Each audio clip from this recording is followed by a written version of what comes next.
it's Teresa Shaver from the Business Advisory Centre Durham, and today we're going to be chatting with Fran Styen from Frantastic Events, who's going to tell you about her business and how she's been able to pivot during this COVID pandemic situation. Stay tuned, listening in to maybe some tips and tricks that Fran can share with you. Thanks, everybody. Here is Fran from Frantastic Events and Cafes. Hey, Fran, welcome. Hey, Teresa, nice to see you in the flesh. The virtual flesh. That it is. So lovely to see you too. I like your backdrop. It's probably a little brighter than your kitchen at Frantastic Events would be, right? A little bit. The home version. I wanted to talk to you today. We're doing a profile on businesses that have been able to pivot and just finding out from them how they're managing during this time. And I'd love to just, get some insight from you for how it's been. What things have you been able to do? I know it's not all a great story, unfortunately, but there is some really good things that you've done through that. So I'd love to just talk to you about that. Sure. I don't even know where to begin. So at the beginning. Begin at the beginning. Panic. Yes. Battle strategies, shutdown mode. It took me about 2 days to stop freaking out. Yeah. Because that first week before everything shut down, when all of the gatherings were starting to be controlled, because we primarily are corporate caterers, the organizations were starting to shut down. They knew for what we thought was going to be at least 2 weeks or so, whatever, right? So, and then as the days progressed and they saw the severity of everything, I would say within 1 week, 2 months worth of calendar events completely emptied on my calendar. So I freaked out. I had to go into battle strategy mode. I knew everything was going to shut down, and I immediately had to lay off half of my staff, and within another week, the rest of them. So that was unfortunately the first thing that I had to do. I thought that I was doing the best that I could for them, not having to cut their hours, not having to do anything like that, so that they could jump on TEI as soon as possible and as quickly be able to, get some money so that they could sustain themselves. That was the approach that I was taking. I thought it was the best thing for them rather than, cutting hours and cutting money and all of that. At least they could get the best, put themselves in the best situation for that. And then I had to very, very quickly make a plan. What was I going to do? How was I going to move forward? How was I going to operate? And I will say at first I was just freaked out. I was like, everything's going to shut down. What am I going to do? And luckily, everything rides on you, right? You have all these families to feed, including your own family. Right. And you know what? There are loans available and there's that kind of assistance. But for a business, a loan is a Band-Aid. And so even if you have access to these funds, you still have to pay that money back. So to sit idle for the 2 or 3 months until everything completely reopened again for me was not a good idea, because I thought, I'm going to just plow through savings. I'm going to plow through loan money. I'm going to plow through everything. And then 3 months from now, I'm going to have to start this up again, and then I'm going to have to pay it back. So I thought whatever I can do to keep, even if it's a little bit, keep things going, keep things moving, see what I can do to at least generate some revenue at the same time, so that that loan or whatever, I wasn't at a zero starting again. Right. And so luckily, Joanne, I was going to say, and so what were some of the strategies what did you start to do? Because you must have pivoted your business here. Yeah, I did. So luckily we were allowed to, as a food business, remain open. I was nervous because we are not a restaurant. And so competing with restaurants and the clientele that restaurants have is very different as a catering company and as the kind of cafe that we are. We offer prepared foods. And yes, the cafe, you can come in and sit down, but nobody was allowed to sit down anymore. So I really wasn't sure what it was going to look like. And trying to compete with restaurants, they have hundreds and hundreds and hundreds of sit-down customers who will still look to them for that takeout. So I had to try and present ourselves in a way that we could do that. Right. Which I did to a very little way, until I realized that I was going to work on what we are strong at and try and push that more. So what we are strong at already is single serving foods and meal items and soups and things like that. And I noticed that people were still trying to eat healthy. So our keto customers didn't disappear, and our regular customers didn't disappear. And I have an email newsletter list, and I have, all of these resources, and I have a strong online presence. So I just had to be sure to figure out what my message was and put that out there and be consistent. Right. I was thinking, even if people aren't going to use me right now, I want to remain there. I want to remain in front of them and be present so that when they are ready, that they will still choose me and my business. Right. And I was very, very quick to realize that people didn't always want to eat out. They didn't always want to get takeout, but they do need to fill their fridges and freezers. They do need, and they're happy to do that. So instead of me getting that, single restaurant style order every so often, I have one customer choosing to fill their whole fridge and freezer for a week. So I still have those customers. So what I did was, I did start trying to work on my online store. Again, this is like a long-term story of mine, but I'm happy to say that I was busy enough that I couldn't continue with that because it was just me doing the work. Right. So I compiled lists of the services or the foods that we do have available. Yeah. And I sent those out and people were ordering off this list, a very simple 20, 30 item list. This is what I have. And they would order it and either pick it up or deliver it. So I realized this is where my customers were. This is what they wanted. And so I started pushing and promoting that. So through my email newsletters and through social media saying, we have these things available. If you're interested, I will email you that list. I'll tell you what we have today available right now. That's awesome. So then you're very busy cooking, I would imagine. So we are busy cooking. It's still not full time. I'm very fortunate that I have been able to bring back some of my employees part-time. But yes, we're definitely still cooking. We do have people who still come in. We control that access. I did do a video of, how it would feel to come in now, what things look like, barricading things off, you don't touch anything. So you have to just adapt with what we have, and we've, lessened the children. We've deal with them and we can cut this piece out of the interview. So we have adapted, shortened the hours and just kind of try to show people what it looks like when they come in and that we're still open. I think that's important for people to know that you are still around and you are still open. So are your sales down from this? Significantly, yes, but so are my expenses. Okay. So that's the silver lining, I guess, yes. Right? So luckily there are some things for me. I'm very fortunate. My landlord was very open to working with me. Right. And so some things are in the favor of what's going on. Sure. And with less employees, less, all those kinds of less driving, less, so much less, right? Yes. So, in terms of me, I feel like I've started my business from the beginning and that I'm just hustling. And because there are so many things that you cannot put off. Things like insurance and hard costs, deferring everything is, for me, I didn't want to do that because you still have to pay it. Yep. So I'm working really hard at trying to keep on top of the things that I cannot get around so that when we can reopen, I'm not paying, thousands and thousands and thousands of dollars from the last 3 months. Right. So, yeah.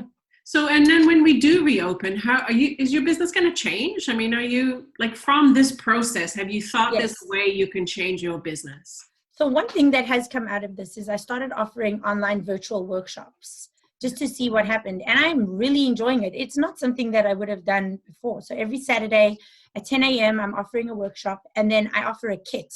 So the kit can either be picked up or delivered. And then you have this kit that you can do the online workshop with me. And I think that might be something that I continue doing because people are loving doing that in their own kitchens. So it might be something that I continue that I hadn't thought of before. Definitely. I also think doing it in your own kitchen, there's a sense of belongingness, right? Mm-hmm. And so now, and ownership. Yeah. And it's funny because I do it in my own kitchen too, and I don't have the supplies that you think I have in my kitchen at home. So it's nice being in the same situation as those that are doing the workshop with you. So tell me about virtual. How many people have you got in your class when you're doing it? So every time it's different. This weekend will be the 4th one. At the most, I've had 11, but I've had some people who will buy the kit and they can't make it to the workshop, so they get the recording. Okay. And they're able to do it after. So, yeah.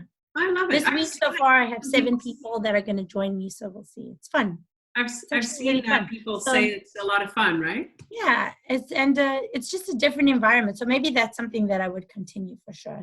What else? Is there anything else that you can think of? How your business might change? I don't know if it's going to return to the same. Yeah. So again, because we are primarily corporate catering, the way that businesses reopen, whether people are more inclined to stay at home and work at home more, will determine whether or not we have the same kinds of events that we cater. Are they going to do training in the same way? Are you going to have 100 or 200 people over a 2-day workshop and when will that be? How long are they going to control those numbers for? So I don't know how we're going to return to the same. I'm not sure. I think But I it'll be will a say, long time. yeah, but for example, this past weekend was Mother's Day weekend, and we had an offer going on that exploded because people were home instead of going out. So we did this high tea to go, and I would say 95% of those orders were from new customers. Okay. So now I have all of that, and I don't know what those customers are going to bring. I don't know where that's going to go, so it could be different kinds of offering and different kinds of avenues that I haven't. Something popped into my head. We make such a big deal, like Mother's Day is a big day, for restaurants and catering. Yes. What about Father's Day? Could you do something where you actually do a cookout for dads? So we are working on something for Father's Day, and also just in general, a really cool backyard picnic, like a staycation kind of picnic. Yeah. So there are these packages that we are working on, and the same for Father's Day. We're definitely going to have something, and it will be interesting to see if we are as nice to our fathers as we are to our mothers. Yes. Because we are very nice to our mothers, so we'll see. Yes. The poor dads get left in the dust sometimes. We'll see. There are a lot of restaurants that are offering these amazing kits that they've totally adapted, and I hope that they are, getting the traction that they need. What I'm concerned about is that when things do reopen. Okay, so we have a cafe in the Oshawa Centre waiting to open. Yeah. And my concern is if traffic is controlled in the malls, if people decide to return, will there be enough traffic and enough customers to sustain the business once it opens, to pay employees to be there, to pay for the utilities and the hard costs that are involved with being in the mall? Very good. Do you have a clause to be able to get out of your contract? I don't want to. But I invested a huge amount to get in there. Right. So I don't want to get out of there. Right. I want it to work. And I hope that sooner rather than later it will.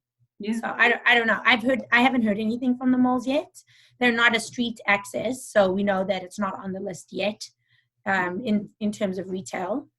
But I'm glad I know that street access for your business. Yes, the cafe is on the street access, so that's good. Although we have been open all along, just very controlled, one person at a time. Nobody touches anything inside. We have gloves and sanitize at the door, so you come in and you sanitize and you glove up. So we're doing the best that we can with one person at a time. Right. I wonder if another way of also is like if people wear masks but then having a hand washing station. But if not that, then that's sanitization. So I would say most who come into the cafe, they're already wearing masks. They're already coming in that way, or they stand at the door and they won't step in if the door's open, if the weather's nice enough. But at least you're coming in, one of us is covered in a mask or whatever, and your hands are fresh and you've got a fresh set of gloves on.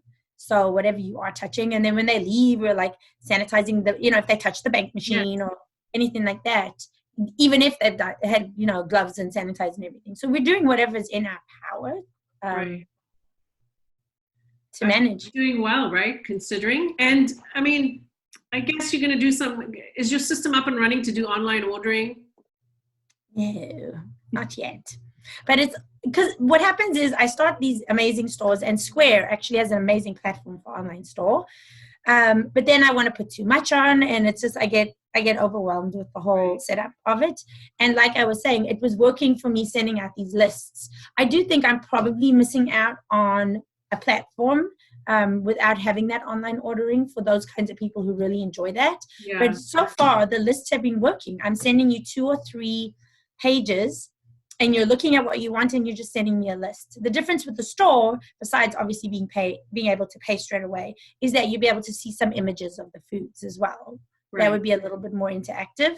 But people are happy to take a list, look at the items, and order off their list. So it has been working. That's good to hear. But And I will I finish think up that online store.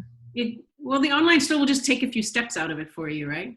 Yes. Although people are very comfortable with e-transfers right now, Yeah. everybody is expecting it. They're happy with the contactless pickup. And yeah, You it's charge for very delivery too convenient. if you're going to deliver? So we offer that. We offer a free delivery with a $50 minimum. Okay. And I do a lot of deliveries and a lot of repeat to the same people that, they're comfortable with us doing that. Yeah. That's good. And I mean, I know that you have a good focus on sweets and treats, but also on keto food, right? So that must be doing Yes. better for you, the keto food, because we can't Yes. go out So, and buy. yes. And also people, I think they're trying to eat better. So you're at home and all you're doing is you're eating. So, of course, we go through phases with that, but because our portions are controlled with those treats and eats, people feel comfortable with what they're getting. And the foods, even though they are keto-based foods, a lot of what we do, it's still food. Just because there's no pasta and potatoes in it, it's still an amazing entree that you can get. So a lot of people are even ordering for their parents, that are alone, or it's easy to fill up your fridge and freezer with different foods that you wouldn't regularly cook at home, but you're having a variety of foods because there's only so much canned food and Baked beans. and baked beans that you can eat. So yeah, we're serving a lot of that. That's awesome. So I have another question for you. Mm-hmm. How can how can places like BACD and the local community help you and help your business? I guess just sharing the information that you have. So people can help me by just being aware of what we do offer. And if they can support it, that's great. If they can't share that information, I still get people reaching out saying, are you open? We've been open all along. So it's important for people to know who is open and what they are offering. And another that brings to my mind another thing that I have been doing, which I didn't mention. I had the Oshawa Centre reach out to me when this first happened because they noticed I was doing that soup program, getting soups into, isolated seniors and our whole soup program, which is amazing. And they wanted to know what they can do to help. And at that point, the doctors and the nurses were very focused on in the hospitals. And I thought we should be focusing on the long-term care facilities because they hadn't been as focused on until that point. And that's where I felt the major stress was happening. Again, not to downplay hospitals and nurses. They are having their fair share. But in time, we all know that the long-term care facilities are the ones that have been hardest hit by all of this. So my goal was to bring food into the long-term care facilities. So we decided on a breakfast box. And I posed that to the Oshawa Centre and they jumped right on it. And that made me think of reaching out to all my corporate clients. So this was a way for me to do something I wanted to do, which was show these long-term care facility employees that we are thinking of them too. Yes. But then giving my corporate clients an opportunity to support them and me at the same time. Right. So I put out a letter saying, look, I know you're not using me, but we have a great relationship. This is something that I want to do. Do you want to be a part of this? And a lot of them said yes. So it was an opportunity for them to support me and to support a cause at this time. And that was, a serious pivot because I had to wrap my head around that. Now I'm a fundraiser. I'm a caterer, but now I'm raising funds and I'm doing fundraisers on Facebook and all of these things because people do want to help. I noticed that. I noticed people want to help, give them an opportunity to help, and they will help if they can. That's right. And, big corporate clients, they can. And then I had individuals say, how can we help? Because I can't buy 100 boxes. So I started fundraisers saying, you want to buy one box? You can get one box. And then their name or the business name goes onto that box. And when I take those to the long-term care facilities and they take it out, they go, wow, this person, wow, this business, wow, that's so nice. That's so nice. And then I get pictures from the employees from inside saying, thank you so much. Thank you for thinking of us. We are really appreciated. Yeah. So it's really making a huge impact. So I guess I came up with the solution with how to make an impact positively now. Right. And, double-edged kind of help them and help me at the same time. Yeah, it does. Well, and give corporations a voice right now, right? Give businesses a voice right now. Like we want to help, but what do we do? How do we help? Right. And same for us. BACD wants to help, but how do we help? Well, the only way we can help is by highlighting the businesses that are operating and how they've pivoted, and listen and support and help businesses think of outside the box to start pivoting their businesses. Yes. So I guess to that point, that would be something that you could do. It is something that you personally are amazing at, which is helping people solve problems. So when you know what the problems are, it helps you to brainstorm solutions to those problems. So I think small businesses should know that that is what you're looking for. You're looking for, what are the pain points? What do they need right now? And then, is there a way to help? What can we do to pivot your business? Businesses have been jumping to online platforms, and it's amazing what's happening.